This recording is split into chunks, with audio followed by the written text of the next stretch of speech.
The National Restaurant Association's Restaurant Performance Index in April remained at a historic low level due to the pandemic. The index actually clocked in at 94.9 and was down just 0.1%, but it is the lowest level in the history for the index. And not surprisingly, restaurant operators reported sharp declines in same-store sales as well as traffic conditions.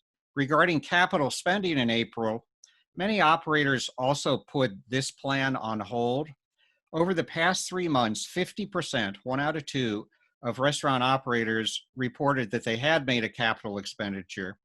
And looking over the next 6 months, just 31%, under one out of every three operators, expect to make a capital expenditure. So that is the lowest level on record for operators' future capital spending plans. Essentially, 3 out of every 4 restaurant operators do not expect sales to return to pre-coronavirus levels during the next 6 months. And operators basically expect challenging business conditions to continue for the foreseeable future.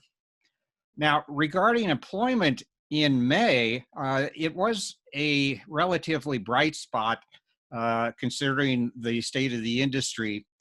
Restaurants in May actually added almost 1.4 million jobs.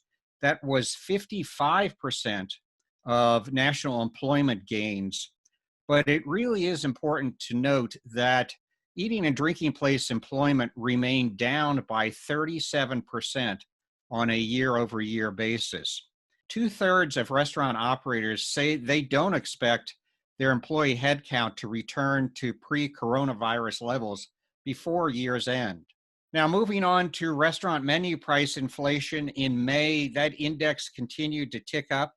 It is now running at a 2.9% rate year over year. It is substantially below what's now gone on with grocery store price inflation, which is now running at a high 4.8% rate year over year.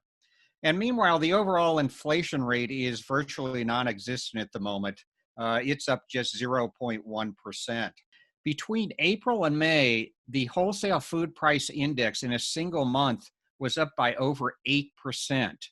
That is quite a hefty increase, which brings the wholesale food price index on a year-to-date basis through May up to a 2.5% rate.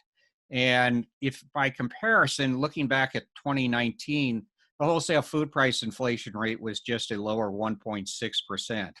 And certain commodity groups in May were up double digits on a year-to-date basis. For example, eggs, potatoes, beef, pork, and that compares to declines in butter, fresh vegetables, and fresh fruit.